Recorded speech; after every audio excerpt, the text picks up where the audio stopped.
부터 저희가 그 예배 순서를 바꿨습니다. 그래서 지금 광고의 시간인데요. 그 광고는 주로 이 광고 그 난에 이것을 참고하시기 바라고요. 특별히 중요한 것만 제가 말씀드리도록 하겠습니다.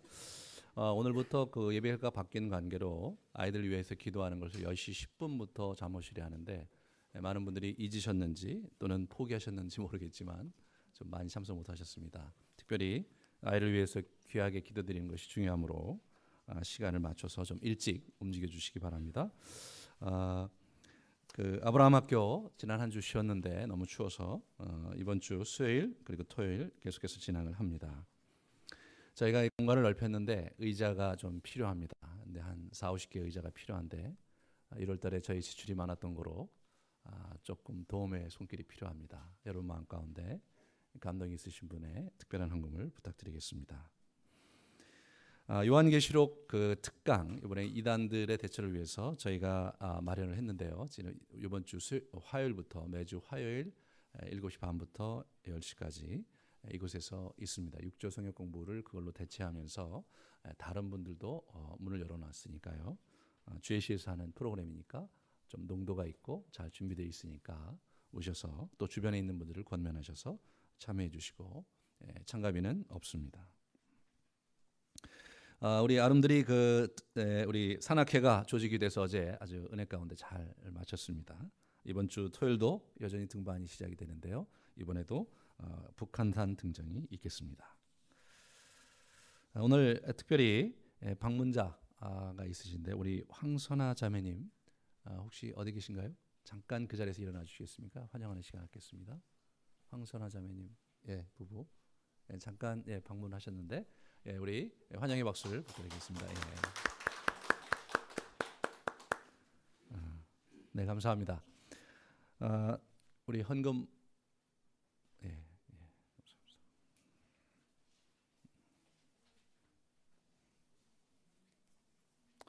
주님께 헌금 올리겠습니다. 하나님께서 본인의 기도를 들어주실 줄 알았다고 합니다. 원하는 학교에 가게 되었습니다. 감사합니다, 주님. 감사했는데 알았다고 합니다는 무슨 말인지 잘 모르겠습니다. 아무튼 감사합니다. 주신 사명 잘 감당할 수 있도록 은혜의 길로 인도하여 주실 줄 믿습니다. 네. 한 달의 수고와 교회 인도하심을 감사드립니다. 혼사 준비에 부족한 물질을 채워주신 하나님께 감사드립니다. 가정여행을 무사히 즐겁게 갔다 오게 하심을 감사드립니다. 감사헌금 있으셨고요. 물질에 대한 주님 되심을 항상 잊지 않게 해주세요. 11조 드리셨고요. 또 다른 분들 11조 드리셨습니다. 같이 우리 기도하겠습니다. 특별히 하나님 주님 앞에 감사의 제목이 있어서 드린 손길을 기억하시고 그들의 감사를 기쁨으로 받으시고 하나님 축복해 주시며 함께 해 주십시오.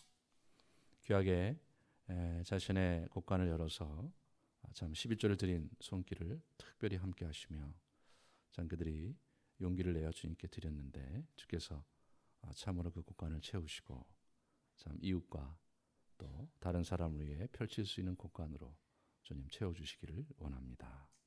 주님 앞에 빈손으로 나올 수 없어서 정성껏 준비한 주일 예물이 있습니다.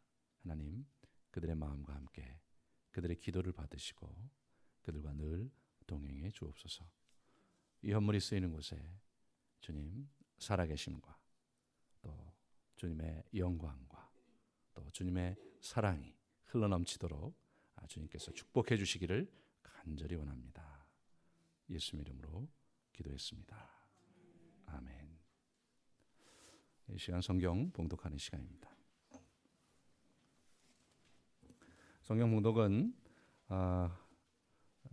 창세기 40장 1절서부터 41장 36절 말씀입니다. 요셉 이야기 네 번째 시간입니다.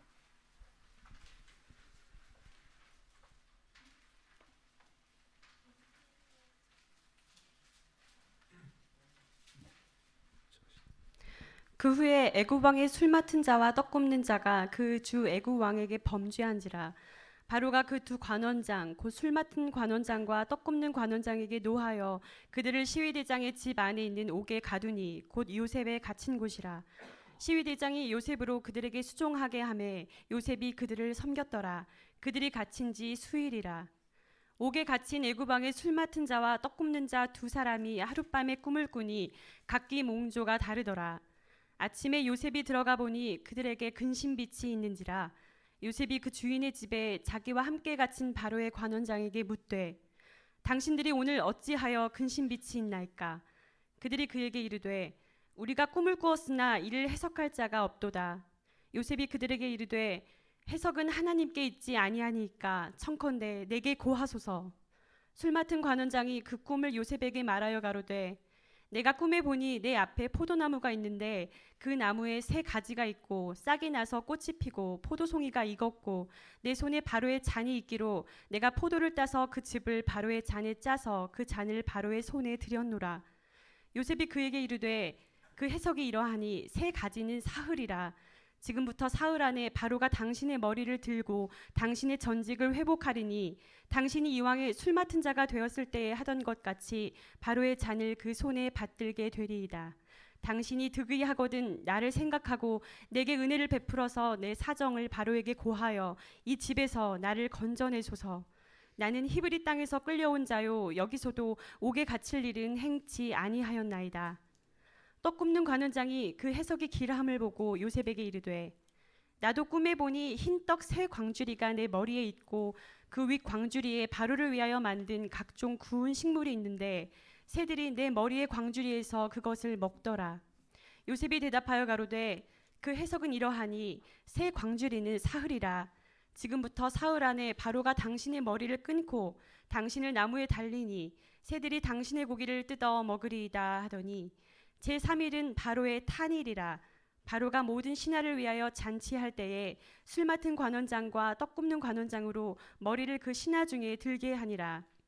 바로의 술 맡은 관원장은 전직을 회복하매 그가 잔을 바로의 손에 받들어 드렸고 떡 굽는 관원장은 매달리니 요셉이 그들에게 해석함과 같이 되었으나 술 맡은 관원장이 요셉을 기억지 않고 잊었더라. 만 2년 후에 바로가 꿈을 꾼즉 자기가 하숫가에 섰는데 보니 아름답고 살진 7 암소가 하수에서 올라와 갈밭에서 뜯어먹고 그 뒤에 또 흉악하고 파리한 다른 7 암소가 하수에서 올라와 그 소와 함께 하숫가에 섰더니 그 흉악하고 파리한 소가 그 아름답고 살진 7 소를 먹은지라. 바로가 곧 깨었다가 다시 잠이 들어 꿈을 꾸니 한 줄기에 무성하고 충실한 7 이삭이 나오고 그 후에 또 세약하고 동풍에 마른 7 이삭이 나오더니 그 세약한 7 이삭이 무성하고 충실한 7 이삭을 삼킨지라. 바로가 깬즉 꿈이라. 아침에 그 마음이 번민하여 보내어 애굽의 술객과 박사를 모두 불러 그들에게 그 꿈을 고하였으나 그것을 바로에게 해석하는 자가 없었더라. 술 맡은 관원장이 바로에게 고하여 가로되 내가 오늘날 나의 허물을 추억하나이다. 바로께서 종들에게 노하사 나와 떡 굽는 관원장을 시위대장의 집에 가두셨을 때에 나와 그가 하룻밤에 꿈을 꾼즉 각기 징조가 있는 꿈이라. 그곳에 시위대장의 종된 히브리 소년이 우리와 함께 있기로 우리가 그에게 고하매 그가 우리의 꿈을 풀되 그 꿈대로 각인에게 해석하더니 그 해석한 대로 되어 나는 복직하고 그는 매어 달렸나이다. 이에 바로가 보내어 요셉을 부르매 그들이 급히 그를 옥에서 낸지라. 요셉이 곧 수염을 깎고 그 옷을 갈아입고 바로에게 들어오니 바로가 요셉에게 이르되 내가 한 꿈을 꾸었으나 그것을 해석하는 자가 없더니 들은즉 너는 꿈을 들으면 능히 푼다더라. 요셉이 바로에게 대답하여 가로되 이는 내게 있는 것이 아니라 하나님이 바로에게 평안한 대답을 하시리이다. 바로가 요셉에게 이르되 내가 꿈에 하숫가에 서서 보니 살지고 아름다운 7 암소가 하숫가에 올라와 갈밭에서 뜯어먹고 그 뒤에 또 약하고 심히 흉악하고 파리한 7 암소가 올라오니 그같이 흉악한 것들은 애굽 땅에서 내가 아직 보지 못한 것이라. 그 파리하고 흉악한 소가 처음에 7 살진 소를 먹었으나 먹은 듯하지 아니하여 여전히 흉악하더라. 내가 곧 깨었다가 다시 꿈에 보니 한 줄기에 무성하고 충실한 7 이삭이 나오고 그 후에 또 세약하고 동풍에 마른 7 이삭이 나더니 그 세약한 이삭이 좋은 7 이삭을 삼키더라. 내가 그 꿈을 술객에게 말하였으나 그것을 내게 보이는 자가 없느니라. 요셉이 바로에게 고하되 바로의 꿈은 하나이라. 하나님이 그 하실 일을 바로에게 보이심이니이다. 7 좋은 암소는 7 해요. 7 좋은 이삭도 7 해니 그 꿈은 하나이라. 그 후에 올라온 파리하고 흉악한 7 소는 7년이요. 동풍에 말라 속이 빈 7 이삭도 7해 흉년이니 내가 바로에게 고하기를 하나님이 그 하실 일로 바로에게 보이신다 함이 이것이라. 온 애굽 땅에 7해 큰 풍년이 있겠고 후에 7해 흉년이 들므로 애굽 땅에 있던 풍년을 다 잊어버리게 되고 이 땅이 기근으로 멸망되리니 후에 든 그 흉년이 너무 심함으로 이전 풍년을 이 땅에서 기억하지 못하게 되리이다. 바로께서 꿈을 2번 겹쳐 꾸신 것은 하나님이 이 일을 정하셨음이라 속히 행하시리니 이제 바로께서는 명철하고 지혜 있는 사람을 택하여 애굽 땅을 치리하게 하시고 바로께서는 또 이같이 행하사 국중에 여러 관리를 두어 그 7해 풍년에 애굽 땅의 5분의 1을 거두되 그 관리로 장차올 풍년의 모든 곡물을 거두고 그 곡물을 바로의 손에 돌려 양식을 위하여 각 성에 적치하게 하소서. 이와 같이 그 곡물을 이 땅에 저장하여 애굽 땅에 임할 7해 흉년을 예비하시면 땅이 이 흉년을 인하여 멸망치 아니하리이다. 아멘. 다시 한번 기도하시겠습니다. 하나님, 우리 요셉 이야기를 우리가 깊이 상고하고 있습니다. 하나님, 이 여정 속에서 우리의 인생을 보게 하시고 하나님께서 인생을 향한 손길과 섭리를 어찌하시는지 깊이 깨닫고 붙잡을 수 있도록 하나님 함께해 주시옵소서. 예수 이름으로 기도했습니다. 아멘. 오늘 이야기는 꿈 이야기입니다. 처음부터 끝까지 꿈 이야기인데요. 꿈도 더블 드림, 2개의 꿈 이야기가 계속해서 펼쳐져서 오늘 우리는 이 이야기를 전체 좀 길게 이렇게 낭독을 아주 잘해 주셨는데 이 하나님 이 이야기를 쭉 읽을 때 보면 이 꿈 이야기를 2번, 3번 듣게 돼요. 우리가 3번 듣고 실제로는 4번 한 것으로 나옵니다. 왜냐하면 우리 그 바로가 자기 신하들에게 한 얘기가 빠졌기 때문에 우리가 이 이야기를 3번 듣고 있습니다. 더블 드림이 3차례 이렇게 계속되는 이야기가 장황하게 펼쳐집니다. 사실 41장의 더블 드림은 우리 그 바로가 자기가 꾼 이야기를 41장 1절 7절까지 그 전반부에 얘기를 하고 나중에 그 요셉 이야기할 때는 요셉에게 얘기할 때는 바로가 그에게 꿈을 얘기했더니 요셉이 이렇게 해석했더라라고 해도 크게 무리가 없는 본문입니다. 하지만 이 성경 저자는 그 바로의 꿈 이야기를 한번 우리에게 들려주고 나서 다시 바로가 요셉에게 그 꿈 이야기를 한 번 더 장황하게 하는 것을 듣기를 원하고 있습니다. 그 이야기는 우리 이 저자가 이 꿈 이야기 속에 뭔가 그 이야기에 굉장히 깊은 의미가 자기가 얘기하는 주제가 거기 서려 있다는 것을 우리에게 강력하게 시사하고 있는 것입니다.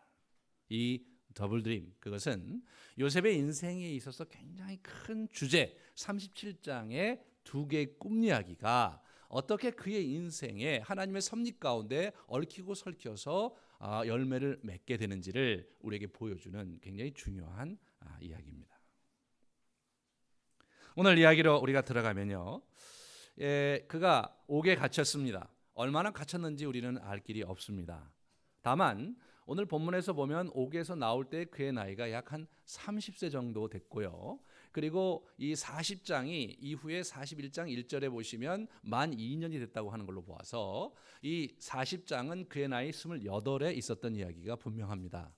그렇다면 요셉과 보디발의 아내의 이야기가 20대 중반에 있었다고 하더라도 아마도 그가 한 2-3년, 최소한 2-3년은 옥에 갇혀서 시간을 보내고 있었던 상황에서 어느 날 그 고위 그 관직에 있던 사람들이 이제 이렇게 자기 옥에 들어오게 된 겁니다. 오늘 보면 40장 1절에 보시면 술 맡은 관원과 떡 굽던 자가 그들의 주인 애굽 왕에게 범죄했다 이렇게 나오고요. 그리고 2절에 보시면 그로 인해서 두 관원장 곧 술 맡은 관원장과 떡 굽는 관원장이 옥에 갇히게 됐다 이렇게 나옵니다. 사실 오늘날 우리의 관점에서 보면 뭐 주방에서 일하는 사람이 문제를 일으킨 것이죠. 하지만 고대 그 애굽에서의 이 관직은 굉장히 중요한 관직이었습니다. 왜냐하면 사실 그 왕을 이렇게 독살하고 또 왕을 죽이고 이런 음모들이 비일비재했기 때문에 그렇기 때문에 사실은 그 왕이 자기의 최측근에게 그 일을 맡겼고 여기서 얘기하는 술 관원장은 애굽의 기록에 의하면 애굽의 2인자입니다. 넘버 2가 이 술 관원장입니다.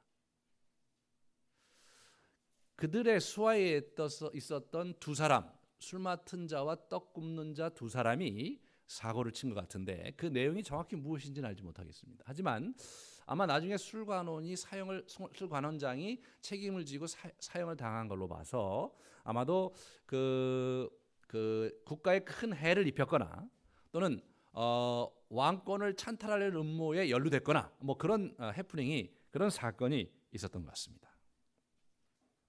그래서 이 장들이 그 책임을 지고 지금 투옥을 이렇게 당하고 있는 장면이다. 아마도 문제를 일으킨 두 관원은 사형을 당하지 않았을까 싶고요.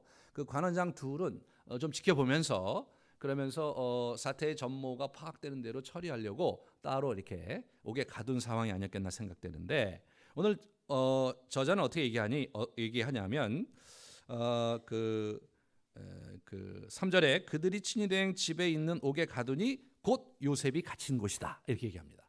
그러니까 어느 날 한 2, 3년 정도를 매일 동일한 일상생활을 해서 이제나 저제나 혹시 나에게 기회가 오지 않을까라고 전전긍긍하면서 시간을 보내고 있었던 요셉에게 어느 날 그 나라의 최고위 관직에 있었던 두 사람이 자기 옥에 들어왔을 뿐만 아니라 보디발이 이 요셉에게 그 두 사람을 수종드는 직책을 이렇게 위임을 하는 그런 형태로 이야기가 진행이 됩니다.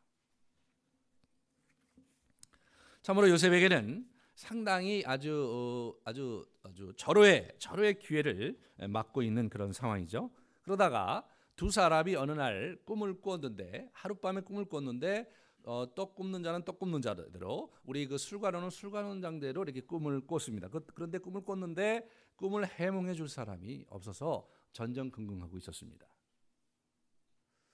오늘날 뭐 꿈을 꾸면 나름대로 이제 이렇게 그동안 있었던 경험을 가지고 그의 꿈에 뭐 돼지가 나오면 어떻고 뭐가 나오면 어떻고 그래서 나름대로 그 민간 속설에 의해서 갖고 있는 꿈을 이렇게 해석해 보려고 하고 뭐 또 잘 아는 사람이 전화도 하고 그러지만 오늘날은 이게 과학 문명 시대이기 때문에 꿈 자체가 이렇게 평가절하되어 있지만 고대 근동에서의 꿈 해몽은요 굉장히 중요한 그 영적 세계에 대한 비밀을 알려주는 아주 그 전문가들이 그 일을 수행을 했습니다. 그래서 최근에 학자들의 발견에 의하면 그 당시 애국과 메소포타미아 지역에 꿈 해몽 전문서들이 발견되는 것을 이렇게 보게 되는 거죠. 그러므로 이 사람들이 이제 고위 관직이므로 자기들이 꾼 꿈이 보통 꿈이 아니라는 것은 알았던 거예요. 하지만 그 꿈을 해몽하려면은 사실은 그 전문 관청이 있고 또 술객들과 박사들 또는 이런 현인들이 그 꿈을 해몽해 줬는데 그 사람들을 만날 그런 찬스와 기회가 없기 때문에 그들이 당혹해서 앉아 있었는데 요셉이 자신 있게 그들에게 그 꿈을 내가 해몽해 주겠다 그렇게 이야기를 하는 거죠. 그러면서 요셉이 첫 번째 술관원장 그죠? 그 술관원장은 포도나무가 있는데 그 포도나무에 3가지가 있고 싹이 나서 꽃이 피고 포도송이가 열렸다 이거죠. 그런데 자기 앞에 그 바로의 술잔이 있었는데 그 술잔에 자기가 그 포도즙을 짜서 그 술잔에 옮겨놓고 그 다음에 그 술잔을 바로의 손에 올려드리는 그런 꿈을 꾼 거예요. 그러자 요셉이 이야기하기를 그 3일 후에 바로가 당신을 들어서 다시 옛 관직에 복직시킬 겁니다라고 해명을 해준 것이죠. 그 얘기를 듣고 있었던 이 떡관원장은 뭐 얼마나 이 기회구나 나에게도 좋은 찬스가 오지 않을까 생각을 해서 자기 꿈을 얘기를 했죠. 자기 떡 광주리가 자기 머리 위에 3개가 있는데 그 맨 위에 바로에게 구워둔 떡이 그곳에 있었는데 새들이 와서 그 떡을 쪼아 먹는 그런 꿈을 꾼 거예요. 그러자 요셉이 해석해 주기를 3일 후에 당신의 목이 매달려지고 당신의 살이 새들이 와서 쪼아 먹게 되는 그런 이렇게 사형을 당하게 될 거라는 얘기를 해주죠. 사실 그 떡관원장의 입장에서 볼 때는 굉장히 당혹스러웠을 것 같아요. 하지만 떡관원장이 어떤 반응을 했는지 그 이후에 어떤 일이 벌어졌는지에 대한 구체적인 이야기를 성경은 하지 않고 바로 이제 그렇게 되었다라고만 우리에게 이야기를 해주고 있습니다. 그렇게 해서 이제 이 요셉은 이 술관원장이 2인자이므로 이 사람은 자기를 구해줄 수 있는 그런 고위 관직에 있으니까 당신이 이제 분명히 복직이 될 텐데 복직이 되면 나를 좀 기억해달라. 내가 옛날에 히브리 사람인데 내가 이렇게 납치가 돼서 여기 와서 지금 종으로 있는데 내가 이 지하 감옥에 갇혀서 있을 죄는 범하지 않았으니까 꼭 나를 기억해달라고 했는데 40장 23절에 보시면 술 맡은 관원장이 요셉을 기억하지 못하고 그를 잊었더라. 잊어버렸어요. 그래서 왜 화장실 들어갈 때 마음 다르고 나올 때 마음 다르다고 했는데 바로 이 장면이 이제 그와 같은 장면이었습니다. 그래서 만 2년이 지난 후에 그런데 이제 요셉에게 기회가 찾아온 거죠.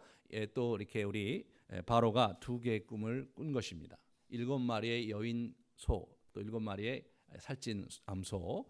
그래서 살찐 암소를 7마리의 여인 소가 와서 잡아먹은 얘기. 그리고 7 이삭이 있는데 살찐 7 이삭과 아주 비쩍 마른 7 이삭이 있는데 비쩍 마른 7 이삭이 살찐 아주 두툼한 그 이삭을 잡아먹는 이야기. 이 2개의 꿈을 그가 꾸게 됩니다.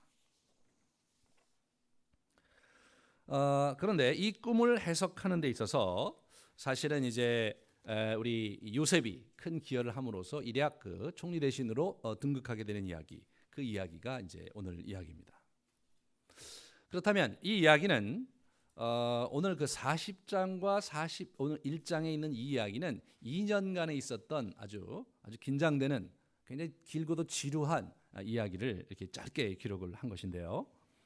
우리 이 요셉의 입장에서 볼 때는요, 사실은 굉장히 그 어려운 시간이었을 거라고 생각이 됩니다. 술관원과 떡관원이 와서 자기에게 기회가 혹시 올까 했는데 드디어 기회가 왔고 꿈을 해몽해줬고 그 꿈대로 됐기 때문에 이제 그 술관원장이 이제 자기의 그 직책을 얻었으므로 자기를 불러줄 것을 기대했는데 얄궂게도 그가 자기를 잊어버렸습니다. 오늘 본문에 보면 그 41장 1절이 아주 재미있게 기록되어 있는데요. 만 2년이라고 기록되어 있어요. 성경 어디에도요. 2년이면 2년이고 10년이면 10년이지 만 2년, 만 10년 이렇게 기록된 데가 없어요. 그 얘기는 무슨 얘기입니까? 요셉이 손꼽아 기다린 2년이었다는 것이죠. 군대 생활 해보신 분들은 알아요. 그래서 어떤 분들은 수첩에서요. 저희 때는 이제 30개월이었는데 그걸 하나하나 지우는 사람이 있었어요. 하나하나. 그 마지막 날까지. 그리고 이제 아예 그 올해 자기가 이제 이렇게 전역을 하는 해다. 그러면 와갖고 그걸 하나씩 1월 1일 짓고 이거 긋고 계속 그으면서 살거든요. 이거를. 그러니까 그 요셉이 오늘 혹시 연락이 오지 않을까? 연락이 오면 X를 치고, 그죠? 내일 혹시 연락이 오지 않을까? 또 그 다음 날 또 했고 X를 치고 이렇게 하루하루 X를 쳐서 만 2년 됐을 때 드디어 연락이 온 거예요. 그러니까 이것이 요셉이 얼마나 참 2년을 전전긍긍하면서, 왜냐하면 자기의 운명을 바꿀 수 있는 찬스는 술관원밖에 없거든요. 아마도 모르긴 해도 요셉이 계속 기도했을 것 같아요. 그 술관원이 자기를 불러주고 자기를 기억해 줄 것을 끊임없이 기도했을 것 같아요. 지하 감옥에 있으면서 이 사람이 어떻게 편지를 보낼 수 있는 상황도 아니었을 것이고 사람을 보내서 인편에 자기를 좀 기억해달라고 요청을 할 수 있는 입장도 아니었을 테니까요. 그가 할 수 있는 유일한 것은 아마 하나님께 막연히 기도하면서 이제나 저제나 아마 그날이 올 것을 기다렸던 그런 그 어려운 시간들, 그것이 요셉의 마음이죠. 참 이럴 때 참 좀 어떤 때는 이렇게 좀 뒤집어 생각해 보면요, 참 하나님 야속하게 느껴지기도 해요. 아니 그걸 이왕 그렇게 된 거 빨리빨리 해결해 주시지 말이에요. 2년을 기다리게 하실 건 뭐예요? 2년을 몇 달 이렇게 좀 애태우게 하다가 이쯤 됐으니까 이제 간절한 마음이 있었을 때 이제 떡하니 이렇게 해야 되는데 그렇게 하신 게 아니라 2년을 기다리신 거예요. 여러분 우리가 무슨 뭘 소식을 기다리고 있는데 1년도 아니고 2년을 기다린다는 것은요. 사람들에게 굉장히 어려운 시간이잖아요. 그 어려운 시간을 이렇게 요셉에게 이렇게 하게 하시는 하나님의 짓궂은 모습을 우리가 이렇게 보게 되는 거죠. 그런데 이제 2년 그날이 됐어요. 그날이 돼서 이 절망의 나라 속에 있었던 이 그 요셉에게 희망의 이제 그 소식이 온 거죠. 꿈 해몽을 하러 이제 사람을 보낸 거예요. 그런데 이 꿈 이야기를 가만히 이제 이렇게 읽어보면요, 너무나 그 재미가 있어요. 41장 1절서부터 6절까지는 먼저 그 바로가 어떤 꿈을 꿨는지에 대한 일반적인 기술이 나옵니다. 그런데 그 이야기가 17절서부터 24절에 바로가 요셉에게 다시 이야기하는 것이 한 번 반복되고 있는데 거기 보시면 중간에 그 1절서부터 7절에 없는 내용이 삽입되어 있는 게 있어요. 그게 어떤 부분이냐면 그 19절을 보시면 그 뒤에 또 약하고 심히 흉하고 파리한 7 암소가 올라오니 그같이 흉한 것들은 애굽 땅에서 내가 아직 보지 못했다. 내가 그 처음 보는 거였다. 이런 얘기를 하는 거예요. 앞부분은 그게 없거든요. 그러니까 이분이 지금 어떻게 되냐면 자기 신하들에게 얘기를 했고요. 아마도 한 차례가 아니라 이 사람 저 사람 계속 불러다가 제국의 왕이니까요. 그러니까 현인들과 온 나라의 술객들을 불러 모으는데 시간이 많이 걸렸을 거고 그 사람들이 모두 100% 올 때까지 기다려서 그 얘기 했을 리 만만하잖아요. 일단은 올 수 있는 사람이었고 한 차례 얘기해서 그 사람들이 해몽하는 거 보고 또 두 차례 이런 식으로 계속 흘러갔겠죠. 그것을 보다 못한 이 술관원이 그때 이제 요셉을 기억하고는 그러면서 요셉을 추천하는 그런 이야기가 나오는 걸 보게 됩니다. 그런 상황에서 볼 때 이 사람이 아마 여러 차례 이 얘기를 했을 거예요. 여러 차례 이야기하면서 제가 보기에는 꿈에 대한 해몽에 대한 열망이 더 간절했던 것 같고요. 그리고 꿈을 좀 더 생생하게 얘기하기 시작했던 것 같아요. 자기의 이야기를 좀 더 이렇게 플러스를 하고 있는 거예요. 그 다음에 21절에도 이 사람이 이제 이렇게 덧붙인 내용이 있습니다. 먹었으나 먹은 듯하지 아니하고 여전히 흉하더라. 내가 곧 깨었더라. 이렇게 그가 이걸 암소가 여인 암소가 살찐 그 암소를 먹어 치웠는데 먹었으면 배가 불러야 될 텐데 배가 부르지 않고 여전히 홀쭉한 채로 남아 있다 이거예요. 이거는 앞에 없는 내용이었습니다. 다시 말해서 첫 번째 꿈 얘기와 두 번째 꿈 얘기의 뉘앙스가 좀 바뀌었어요. 그러면 이 두 번째 꿈 얘기를 가만히 이렇게 관찰을 해보면요, 오늘 우리가 이게 이 개역 성경에는 또 개역 개정판에 이렇게 안 나오는데 원어로 읽어보면 제가 이제 예전에 37장에 이제 꿈 얘기할 때 이 힘내라는 그 감탄사 얘기가 나왔던 거예요. 막 이런 추임새가 있는 감탄사가 5번 쓰였습니다. 그런데 앞에 그 1절부터 7절에도 보면 꿈 얘기하는 감탄사가 6번 쓰여요. 거기 6번 쓰였습니다. 근데 재미난 것은 요셉에게 했을 때의 그 꿈 얘기할 때의 감탄사가 그게 5번 쓰였습니다. 힘내라는. 그 앞에 있는 거는 이분이 꿈을 꾸니까 본인이 이렇게 놀래서 얘기하는 감탄사였다면 후반부는 자기 자신이 막 그것 때문에 흥분해서 하는 감탄사거든요. 이게 정말 상당히 의미심장한 거예요. 그러니까 37장에 지금 약 13년 전에 자기가 자기 형들에게 꿈 얘기했던 그 장면이 있잖아요. 그 바로가 자기에게 꿈 얘기할 때 이게 겹쳐지는 거예요. 그 표정과 그 어조가, 그 흥분된 어조가 이게 유사한 거예요. 저자가 그걸 두 그림을 이렇게 맞추게끔 이걸 이렇게 의도적으로 그렇게 기록을 해놨더라고요.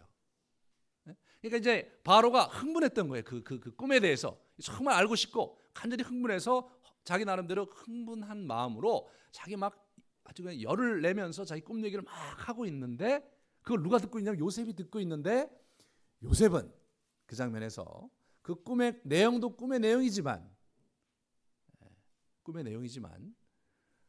그 장면에서 자기 꿈에 대한 이야기를 이렇게 읽어낼 수 있었던 거죠. 32절에 이 오늘 이 본문을 해석하는 데 있어서 굉장히 결정적인 단서를 우리가 32절에 41장 32절에서 읽을 수 있습니다. 32절에 보시면 바로에게 꿈을 2번 겹쳐 꾸신 것은 하나님이 이 일을 정하셨습니다. 하나님이 속히 행하시리라. 이렇게 나오죠. 실제로 이게 보시면 25절하고 이게 이제 32절이 이렇게 양발 구조로 되어 있거든요. 25절을 요셉이 바로에게 아뢰되 바로의 꿈은 하나라. 하나님이 그가 하실 일을 바로에게 보이심이라. 이렇게 얘기를 해놨지만 그러면서 뒤에 A 다시에 가보면 조금 더 강화된 형태로 나와 있어요. 꿈을 2번 겹쳐 꾸신 것은 하나님이 이 일을 정하셨습니다. 하나님이 속히 행하시리라. 이런 얘기를 하는 거예요. 요셉이 지금 바로의 꿈이 2번 겹쳐 꿨기 때문에 그 꿈은 하나님께서 그 확정하셨고 속히 행할 것이라고 해석해 주고 있어요.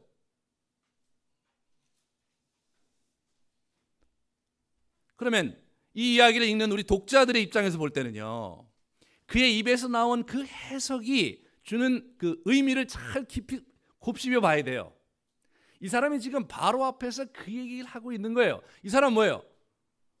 더블 드림에 대해서는 이 사람이 오랫동안 연구해오고 고민해오고 묵상했던 바였거든요. 37장에 자기가 꿈을 2번 비슷한 꿈을 꿨잖아요. 그걸 형들에게 얘기했고, 그리고 어찌됐든지 간에 그것 때문에 더 형들과의 관계가 굉장히 악화됐고, 그로 인해서 자기가 이제 결국은 이렇게 노력하려가는 그런 역사를 가진, 그런 개인적인 히스토리를 가진 그런 여정을 이 사람이 가고 있는 거예요. 근데 바로가 자기와 유사한 더블 드림을 꾼 거예요. 그 얘기하는 어투나 분위기도 비슷한 채 그 얘기를 하는 거예요. 당신이 연거푸 2번 꾸신 것은 하나님이 그것을 확정하셨던 바이고 그분이 속히 이루실 것입니다. 그에게는 여러분과 저에게 저자가 무슨 힌트를 주는 것이냐? 요셉이 지금 37장의 자기 꿈을 분명하게 해석하고, 그죠? 자기 가슴에 품고 살고 있었다는 것을 얘기해 주고 있는 것이죠. 이게 오늘 이야기의 깊은 깊은 그곳에 이렇게 숨겨져 있는 아주 우리에게 뭐예요? 이 해석학적 단초를 우리에게 제공해 주는 거예요. 지금 저자가 요셉에 대해서 무슨 얘기를 하려고 하는지를 우리에게 보여주는 결정적인 구절입니다. 하나님은요, 요셉의 인생에 아주 드라마틱한 연출 솜씨를 요셉에게 보여주고 있는 거죠. 바로에게 꿈을 주신 거예요. 그런데 재미난 것은 애굽의 점술가와 현인들이 모두 이걸 해석하지 못했어요.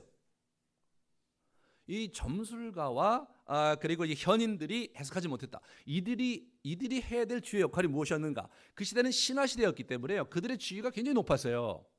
지금 얘기하면 무슨 가령에 들어서 무슨 과학자로서의 전문가, 어떤 경영학계의 전문가, 또 농사면 농업의 전문가, 이런 레벨에 있었던 그러한 이 장관들, 그런 장관들에 해당하는 사람들이 이런 사람들이었어요. 왜냐하면 그 당시에는요, 영적 징조, 이렇게 꿈이라든가 자연재해라든가 큰 음악이 내렸다든가 이런 기사를 가지고 이렇게 그 시대적 상황을 분별하고 정책 방향을 결정하는 거, 그게 그 시대의 통치의 굉장히 중요한 프린서플이었거든요. 원칙이었거든요. 그러니까 이 사람들이요, 그냥 요즘 시대에 이렇게 저렇게 이제 무당들이 이렇게 저런 후미진 곳에서 이상한 간판 붙이고 있고 말이에요. 찾아가기 좀 어려운 곳에 이렇게 있는 게 아니라 대궐 같은 집에다 커다란 사원을 갖고 지금 자기들의 입지를 갖고 살고 있는 사람들입니다. 이 사람들은 어렸을 때부터 이런 일에 아주 고도로 훈련받은 사람들이에요. 오죽하면 꿈 해몽서가 남아있겠습니까? 애굽이 제국 아닙니까? 그 중에서 꿈 해몽의 전문가들인 거예요.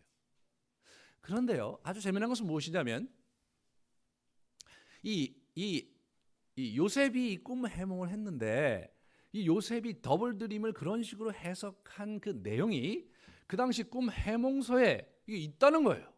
일부가. 그러니까 우리가 미루어 짐작하는데 어떻게 생각해 볼 수 있냐면요, 요셉이 이 사람이 지하 감옥에서 꿈에 대한 연구를 한 것이라고 생각이 돼요. 그리고 나서 그가 꿈 해몽을 하는데 하나님의 직통 계시를 받은 것도 직통 계시를 받은 거지만 나름대로 일반적인 꿈 해몽 원리에 대해서 충분히 알고 있었다고 생각이 됩니다.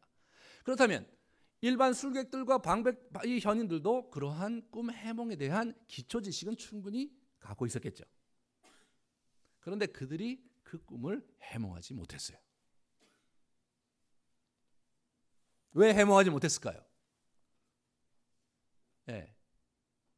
이게요, 설사 그런 원리가 있다선 치더라도 영감이 없으면요, 그걸 발설할 수가 없어요. 특히 영적인 일을 분별하는 데 있어서요, 그 자기 안에 그런 영감이 있고 참 자기 나름대로의 그 감각이 있거든요. 예? 그러니까 어떤 사람을 이제 기도해 줄 때 이렇게 또 이렇게 그분에 대해서 이렇게 뭐 생각이 떠오르거나 이렇게 할 때 어떤 때는 이게 내 생각일 때가 있고 어떤 때는 영감일 때가 있고 그런 걸 자기가 이제 감지하게 되는데, 근데 그거를 조금 훈련을 하면요, 그게 이제 자기 나름대로 이렇게 분별력이 생겨요. 아, 이건 그냥 내 생각이다. 아, 이거는 하나님 주신 감동에 가깝다. 이런 감이 생기거든요. 그럴 때 고도로 훈련된 사람이라면요, 설사 자기가 나름대로 지적으로 그 왕의 그러한 그 이 꿈을 해몽한다손 치더라도 자기 안에 영감이 없는데, 확신이 없는데, 예, 그런데 그 얘기를 발설할 수가 없는 거죠. 제 생각에는 하나님께서 그들의 영감을 가로막으신 것 같아요. 예? 그들이 발설할 수 없도록. 그래갖고 하나님이 완전히 이 요셉에게 기회를 주신 거죠. 요셉이 꿈 해몽은 하나님에게 있다, 그런 얘기를 처음부터 하는 거야. 이 사람은 이제 모르거든요. 지금 세상이 어떤 세상이 모르고 그 궁이 어떤 곳인지도 모르고. 왜냐하면 그 꿈 해몽을 잘못하면 그냥 사형이잖아요. 그렇게 해서 설사 잘못 해석해서 나중에 그것이 거짓이 드러났으면 어떻게 됐습니까? 자기 목숨을 내놔야 되기 때문에 이 일반 현인들과 이 술객들 같은 경우는 그것이 자기 나름대로 확신이 있기 전까지는 발설할 수 없는데, 요셉은 뭐예요? 어차피 이래 주거나 저래 주거나 마찬가지니까 하나님을 믿는 마음으로 아마 그 앞에 서서 아마 이렇게 얘기를 했던 것 같아요. 하나님이 여러 긴장과 서스펜스 속에서 이 요셉의 이야기를 이렇게 만들어 가시는 그런 놀라운 장면을 우리가 같이 보게 되는 거죠. 우리가 이제 요셉에 대해서 생각해 보겠습니다. 이 사람이 갇혔는데요, 그게 지하 감옥이에요. 원어의 그 의미를 보면 이런 일반 감옥이 아니라 지하 감옥입니다. 그러니까 수염을 깎고 옷을 갈아입히고 한 걸로 봐서 막 이 수염을 길게 기르고 막, 예? 굉장히 이렇게 지저분한 곳이었던 것이 분명하고요. 그래서 왕에게 보이려고 그렇게 깨끗이 정결하게 한 다음에 이렇게 갔던 것을 이 저자가 의도적으로 기록하는 거죠. 이게 그 얘기는 뭐예요? 이 사람이 굉장히 안 좋은 곳에 있었다는 것이죠.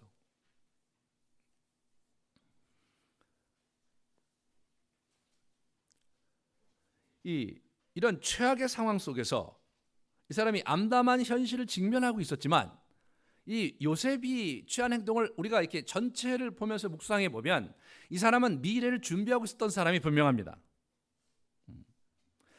요셉의 입장에서 볼 때는 억울하고, 요셉의 입장에서는 답답하고, 왜 2년이나 기다리게 하시냐 말이죠. 그런 상황이지만, 그러나 요셉의 기본적으로 이 사람이 보여주는 태도는 뭐냐면, 꿈으로 망한 인생, 꿈으로 한번 승부해 보겠다고 나름대로 열심히 준비했던 것 같아요. 그럼 먼저 사람과 일에 충실한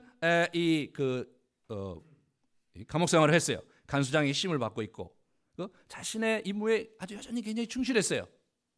그렇게 자기의 때를 기다리며 자기가 해야 될 부당한 상황 속에도 이렇게 인내하면서 기다리는 그런 인내를 이 사람이 배워가고 있었습니다. 두 번째로 이 사람은 해몽은 하나님에 있는 것이다, 계속 그런 얘기를 하거든요. 40장 8절에도 무슨 소리입니까? 해몽은 하나님에게 있는 것이니까 내게 말해 보십시오. 그렇게 얘기는 그런 식으로 하지만 꿈 해몽에 있어서 자신이 있어요, 이 사람이요. 그래서 그 술관원장과 떡관원장을 이걸 해몽을 해주는 거예요. 자신이 있는 거예요, 이 사람이. 하나님이 바로에게 평안히 대답을 하시리이다. 하나님이 하실 일을 바로에게 보이심이니라. 예? 이렇게 하면서 하나님 앞에 확신을 가지고 있었어요, 이 사람이요.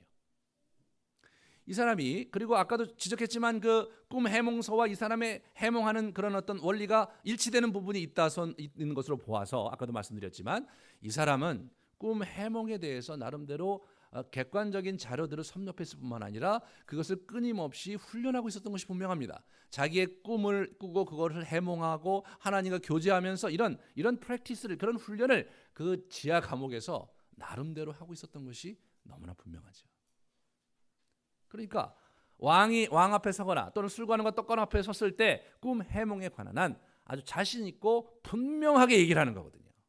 이 사람이 그 왕 앞에 분명하게 그 얘기를 했을 때 왕과 신하들, 거기 보면 그 모든 신하들이 그를 좋게 여겨서 결국 그에게 국무총리직을 맡기는 거거든요.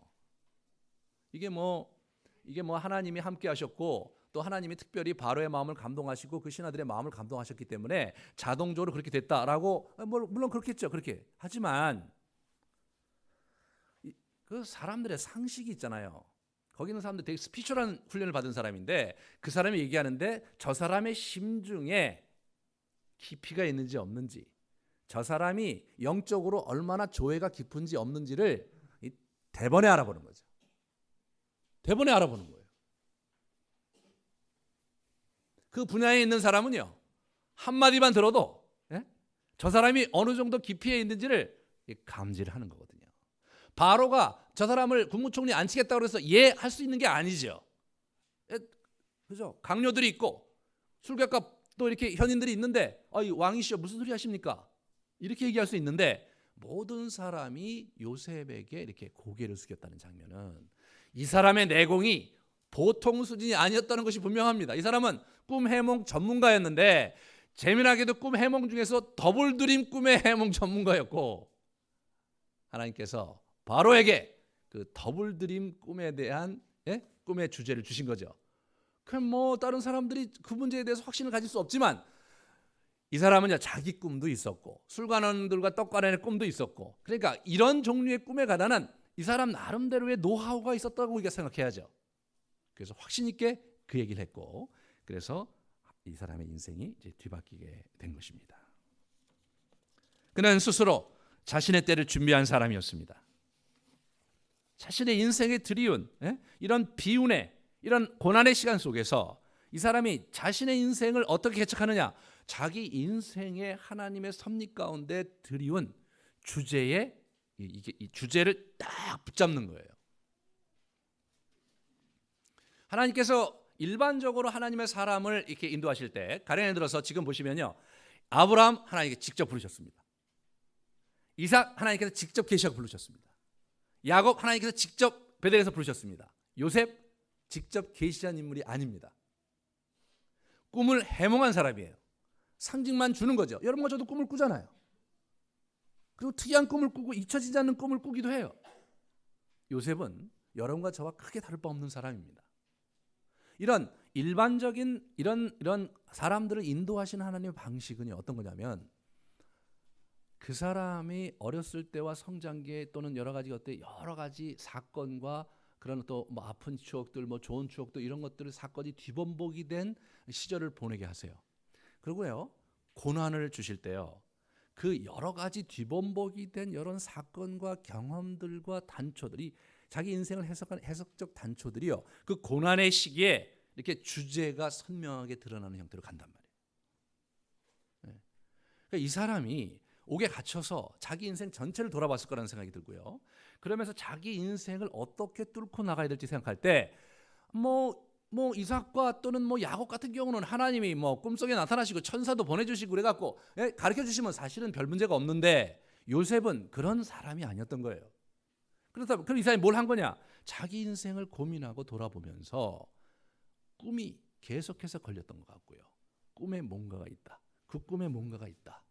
내가 이제까지 죽지 않고 여기까지 살아서 여기까지 온 걸 보면 꿈에 뭔가가 있다 라고 생각하면서 일단은 잘은 모르지만 그 꿈에 자기 인생을 승부하는 거죠. 거기에 자기가 집중적으로 꿈 해몽 전문가로 자기 자신을 연단하고 단련시키면서 자기의 때를 기다리는 거예요.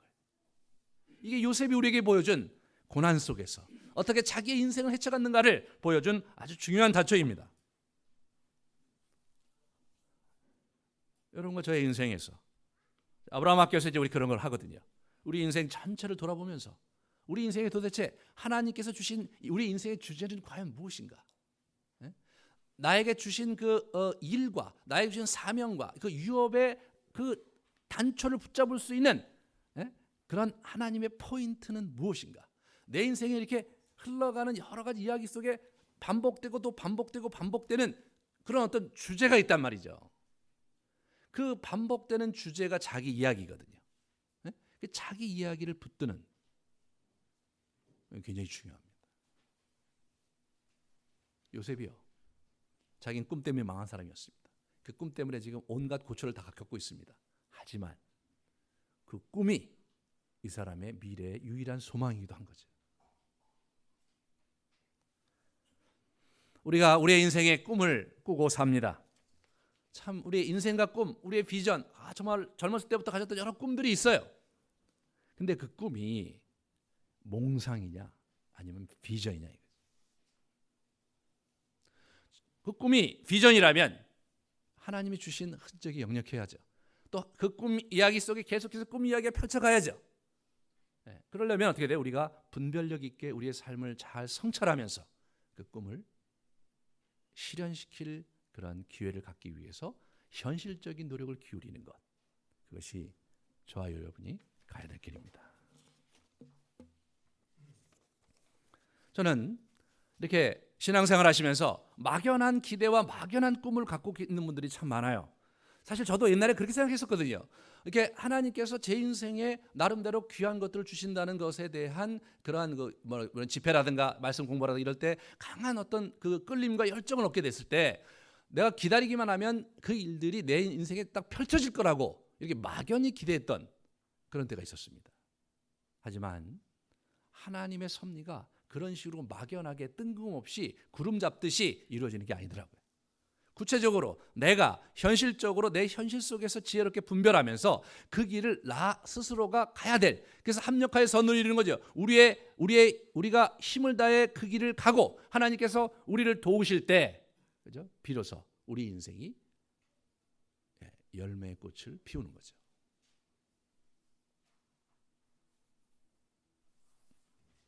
너무나 막연하게 예전에 하나님께 주셨던 환상과 예전에 좀 나를 위해 기도해 주셨던 말 한마디, 그런 것들 속에서 말이에요. 우리가 이렇게 몽상가처럼 막연하게 기다리면서 한 해 두 해를 보내는 분들이 있다면 다시 생각하셔야 합니다.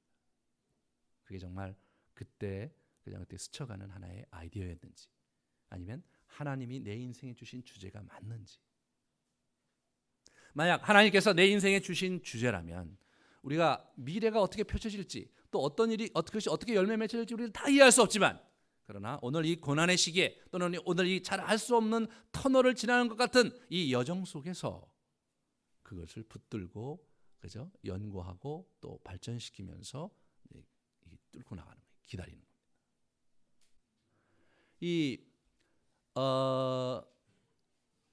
이런 이야기가 있는 거예요. 자기 인생에요, 그 정말 간절한 주제가 흘러가는 이야기들이 있는 거예요. 그리고 그게 정말로 나의 것인가를 확인하기 위한 그런 도전과 시도가 우리에게 필요한 거죠. 목사님, 제가 인생이 이렇게 다 맞춰가는데 새롭게 무슨 도전을 합니까? 충분히 드러나 있을 거예요. 여러분 과거 속에 어떻게 잘 마무리할 것인지.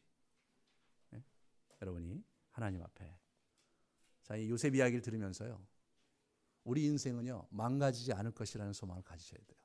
다 그분 안에 뜻이 있고 우리가 그 뜻을 붙들고 앞으로 나간다면 이 연단과 이 터널에 끝이 있고, 그분이 우리 인생을 드라마틱하게 창조적으로 만드시고 복주실 것이라는 소망과 믿음이 여러분과 저에게 있어야 합니다.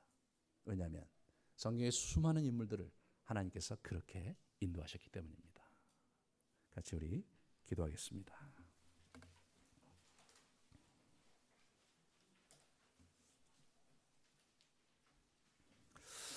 우리가 같이 좀 찬양하면서 오늘 메시지를 생각하면서 요셉이 그 고난 속에서 참 꿈으로 망한 요셉이 어떻게 꿈을 갖고 그가 지하 감옥의 그 어둠침침한 곳에서 꿈 해몽서를 이렇게 보면서 자기 인생을 기대했듯이 우리가 참 우리 인생의 주제가 무엇이고 내가 무엇을 붙잡고 우리 인생을 기다려야 될지를 한번 하나님 앞에 붙들고 또 고백하고 기도하는 시간 갖도록 하겠습니다. 같이 우리 찬양 같이 하겠습니다. 하나님은